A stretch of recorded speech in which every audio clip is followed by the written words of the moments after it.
유형자산 문제입니다. 2017년도 회계사 2차 시험에 14점짜리로 출제된 문제입니다. 자, X1년 초에 설립을 했어요.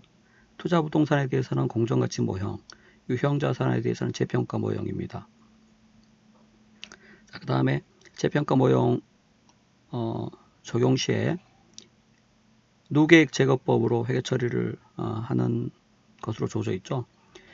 누계액 제거법 말고 비례 수정법도 있는데, 이 누계액 제거법이든 비례 수정법이든 실제 이 물음에 전혀 영향을 주지 않습니다. 단기손익, 기타 포괄 손익에 미치는 영향이라든지 유형자산, 투자부동산 장부금액에 비례 수정법이든 누계액 제거법이든 실제 관계가 없죠. 그래서 이런 건 사실 불필요한 자료입니다. 사실 문제 풀 때.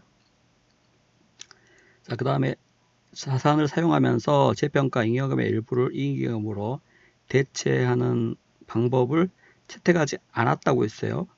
그러니까 이익잉여금으로 대체를 하게 되면 좀 복잡해지는데 채택하지 않았기 때문에 그냥 간단하게 문제를 풀이할 수 있는 경우입니다. 자, 지금 상황별로 지금 전혀 다른 내용이에요. 그래서 첫 번째 상황 보겠습니다. 자, 물음 1에서 보면 각 상황별로 회계 처리를 모두 수행한 경우에 X1년 당기순이익과 기타 포괄이익에 미치는 영향을 요구했죠. 그래서 당기순이익과 기타 포괄이익에 X1년에 미치는 영향만 구하면 되겠습니다. 자, 지금 보면 X1년 7월 1일 날 토지와 건물을 일괄 취득했습니다. 일괄 취득. 9천만 원의 일괄 취득했는데 취득 시 공정가치가 각각 토지 8천만 원, 건물 2천만 원이에요.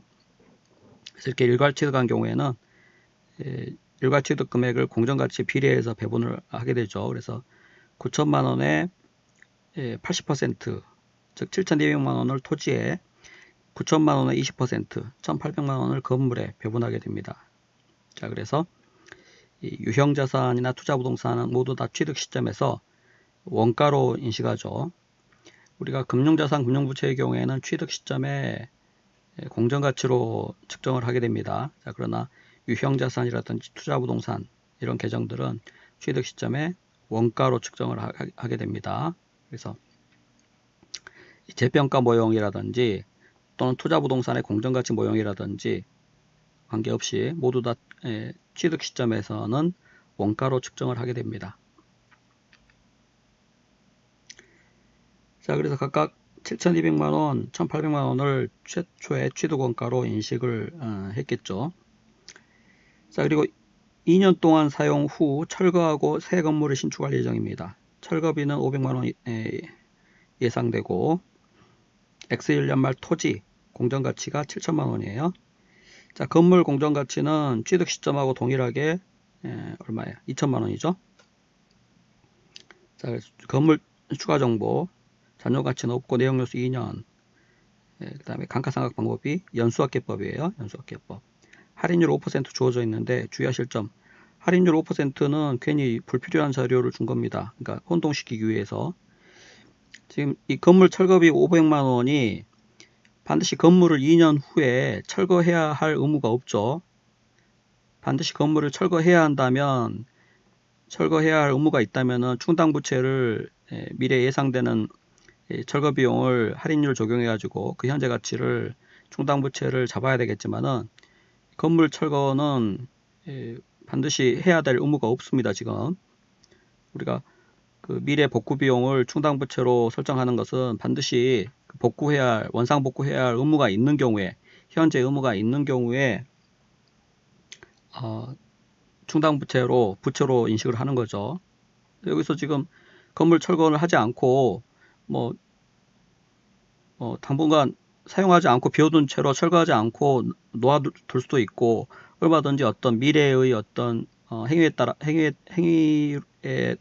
따라서 그 철거 비용을 회피할 수가 있습니다. 따라서 이거는 현재 의무가 있는 게 아니죠. 그래서 반드시 철거해야 할 의무가 있다면, 원상복구해야 할 의무가 있다면 그와 관련해 가지고 현재 가치로 할인해 가지고 충당부채를 인식하겠지만은 여기는 철거 의무가 없기 때문에 충당부채하고는 전혀 관계가 없는 내용입니다. 그래서 불필요한 자료를 준 거죠.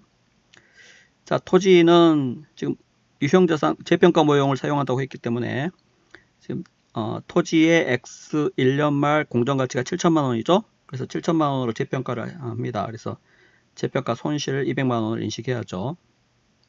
X 1년 말에 토지와 관련해서 200만 원의 재평가 손실, 이건 당기손익으로 인식해야 될 금액이죠. 자, 그 다음에 건물과 관련해서는 일단 감가상각을 해야죠. 재평가 모형에서도 기본적으로 감가상각은 합니다. 그래서 투자부동산 공정가치 모형에서는 감가상각을 하지 않죠. 투자부동산은 공정가치 모형을 사용하게 되면 이 투자부동산 평가손익을 당기손익으로 인식하기 때문에 감가상각을 하고 평가손익을 인식하나 하지 않고 평가손익을 인식하나 당기손익에 미치는 영향은 동일합니다. 그래서 투자부동산을 공정가치 모형으로 측정하는 경우는 굳이 감가상각을 하지 않는데 이 유형자산의 경우에는 다르죠.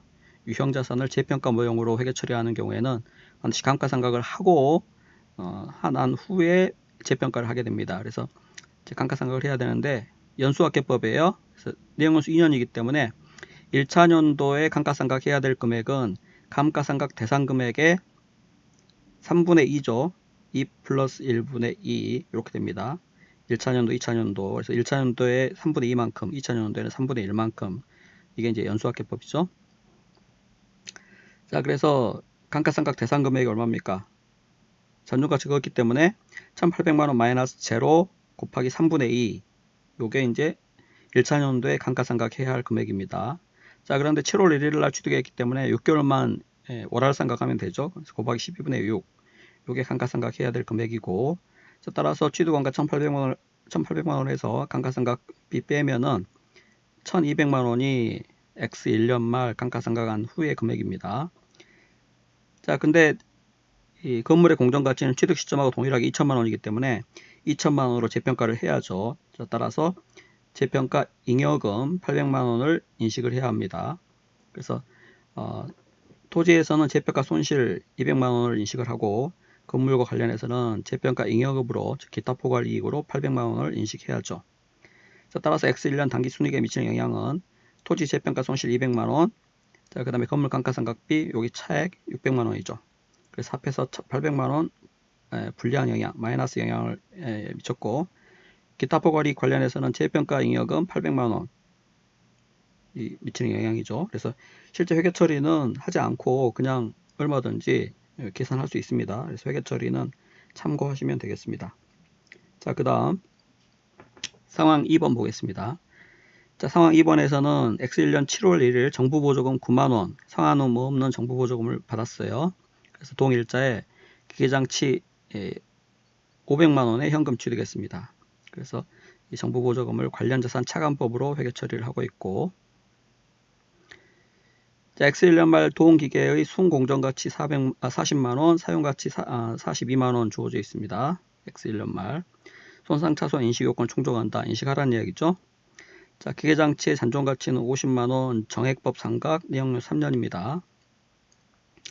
자, 그런데 이게 보면은 문제에서 이 유형자산에 대해서 재평가 모형을 사용한다고 했는데 지금 공정가치에 대한 언급이 전혀 없어요. 이 순공정가치 요거는 이제 손상차손 관련해서 주어진 내용이고 X 1년 말 공정가치에 대한 언급이 아예 없습니다. 그래서 여기서는 지금 기계장치면 당연히 유형자산인데 문제에서는 재평가 모형 적용한다고 해놓고 실제 재평가 할 수 있는 자료는 주지 않았어요. 그래서 조금 약간의 출제에 있어서 실수가 있다고 생각할 수도 있는데 자료가 없기 때문에 그냥 원가 모형으로 이 기계장치에 대해서는 원가 모형으로 회계 처리를 하면 되겠습니다.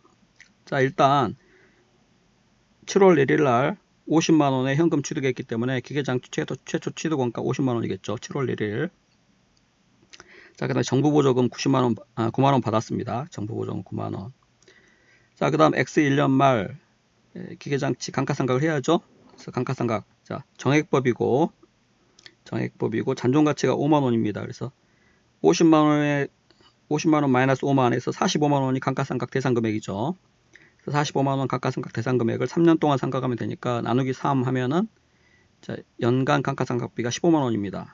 자, 월할 상각하기 때문에 7월 1일 날 취득했기 때문에 얼마예요? 곱하기 12분의 6 하면 되겠죠. 그래서 15만원 곱하기 12분의 6 하면은 75,000원 감가상각을 하게 될 것입니다. 자, 따라서 X1년 말 상각 후 금액은 75,000원 제외한 나머지 425,000원이죠. 자, 그런데 이 재평가 모형이므로 사실 재평가를 먼저 해줘야 됩니다. 재평가를 해줘야 되는데 재평가 공정가치가 없기 때문에 그냥 바로 회수가능액 파악해서 손상차손 인식하면 되겠습니다. 자, 회수가능액은 순공정가치와 사용가치 중 큰 금액이죠. 회사가 이 기계장치를 활용할 수 있는 방안은 계속 사용하면 42만원 사용가치가, 아니면 처분하면 공정가치 순공정가치라고 하는 것은 공정가치 마이너스 처분 부대원가죠. 그래서 처분해서 얻을 수 있는 순액은 40만원이므로 회사 입장에서는 당연히 두 대안 중에 더 유리한 대안을 선택하겠죠. 그래서 순공정가치와 사용가치 중 큰 금액이 회수가능액입니다. 그래서 42만원이 회수가능액이 되겠고, 자, 따라서 42만원 회수가능액으로 낮춰줘야죠. 감가상각한 후 금액, 자산금액이 회수가능액보다 더 높으니까 손상차손 5,000원 인식을 해줘야 됩니다. 자, 그리고 정부보조금 관련해 가지고는 이제 정부보조금 상각액을 파악을 해야 되는데, 지금 한국채택국제회계기준에서는 이 정부보조금으로 보존하려 하는 관료농가를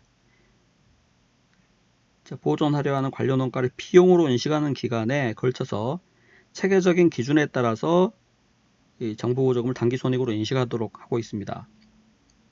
자, 그래서 이 정부보조금으로 보존하려 하는 관료농가가 무엇인지를 생각해 봐야죠. 지금 정부보조금으로 보존하려고 하는 관료농가는 이 기계장치의 감가상각 대상금액입니다. 기계장치 추정 잔존가치가 5만원 있기 때문에 실제 감가상각 대상될 금액은 기계장치와 관련해서 비용화되는 금액은 45만원 뿐이죠. 이행운수 기간에 걸쳐서. 그래서 감가상각 대상금액 45만원을 보존해주기 위해서 정부에서 보조해주는 거죠. 그래서 45만원에 대해서 그 45만원을 비용으로 인식하는 기간에 걸쳐서 체계적인 기준에 따라서 단기손익으로 인식하면 되는데, 45만원을 보존하기 위해서 9만원을 보조해 줬기 때문에 45만원에 9만원이면은 사실 20%만큼을 정부에서 보조해 준 거죠. 자, 따라서 X1년 말 정부보조금 잔액은 얼마가 나와야 맞습니까? 자, 정부보조금으로 보존하려 하는 관료농가가 감가상각 대상금액 45만원이죠. 45만원. 자, 45만원인데 X1년 말까지 이와 관련돼서 비용화된 금액이 얼마입니까? 비용화된 금액이 50만원과 42만원의 차액 8만원만큼이 총 비용화됐죠. 자, 따라서 45만원 분의 8만, 정부보조금 9만원 곱하기 45만 분의 8만 해주면 그게 이제 정부보조금 상각액이 나옵니다. 그래서 원래 9만원에서 상각액을 빼면 74,000원 잔액이 남게 되죠. 그렇게 해서 이제 계산하시면 됩니다. 비례해서 보존하려 하는 관료농가가 분모에 들어가고 45만원, 비용화된 금액, 그해 말까지 비용화된 누계액이 8만원이죠. 이 차액. 그래서 그 비율 구해가지고 상각액을 빼면 잔액이 나옵니다.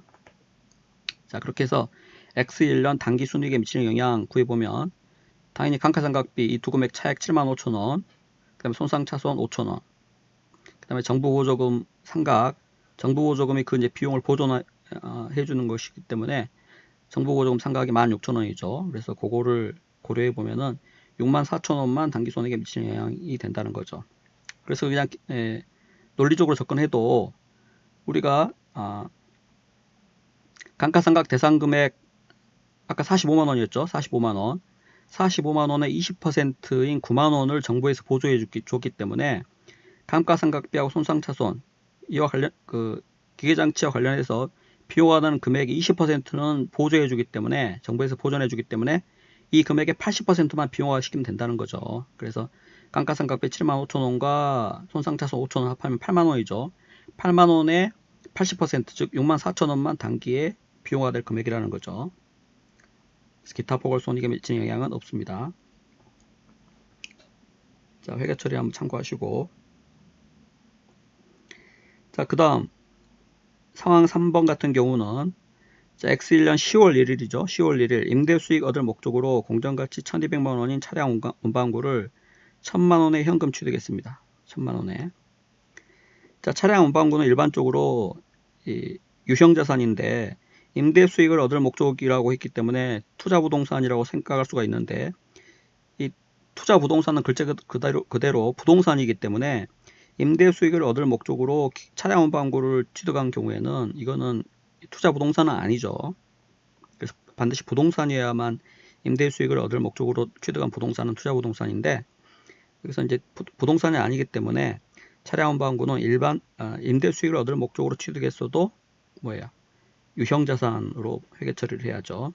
자, 그래서 유형자산이든 사실 투자 부동산이든 취득 시점에서 공정가치가 아닌 원가로 측정을 합니다. 금융자산이나 금융부채는 취득 시점에서 공정가치로 측정하는 게 원칙이지만, 이 유형자산이나 투자 부동산 모두 취득 시점에 원가로 측정해야 되죠. 그래서 원가가 1200만원 공정가치가 아닌 1000만원이기 때문에 유형자산 차량 운반구의 취득 원가는 1000만원입니다. 1000만원. 그거 주의하셔야 되겠어요. 자, X1년 말 차량 공정가치가 1100만원이고, 자, 추가 정보 나와 있습니다. 자, 일단 감가상각을 해야죠. 그래서 감가상각 대상 금액이 1000만원 마이너스 잔존가치 60만원 빼면은 940만원이 감가상각 대상 금액이고, 자, 내용연수 5년이기 때문에 나누기 5년. 자, 그 다음에 10월 1일 날 취득했기 때문에 월할 계산하면은 정액법이죠. 곱하기 12분의 3 하면은 단기 감가상각 누계, 감가상각비가 이 금액이고, 빼면 X1년 말 잔액이 이 금액이죠. 상각 후 금액. 자, 그런데 이 차량 운반구의 X1년 말 공정가치가 1100만원이므로 요 차액 147만원을 재평가 잉여금으로 회계 처리를 해야 됩니다. 자, 따라서 X1년 단기 손익에 미치는 영향은 감가상각비 차액 47만원이고, 감가상각비니까 마이너스 영향을 미치죠. 자, 그 다음에 재평가 잉여금 147만원만큼 기타 포괄이익에 영향을 미칩니다. 자, 그래서 회계 처리 참조하시고 그 내용 그대로 답안 작성할 수 있겠습니다. 물음 2번 같은 경우는 그거 내용 취합해 가지고 답안하는 문제죠. 그래서 이 문제는 사실 투자 부동산은 그냥 문제에서 어떻게 보면 혼동시키기 위해서 내놓은 거고, 전혀 투자 부동산으로 회계 처리할 내용이 아니죠. 그래서 X1년 말 투자 부동산 제로입니다.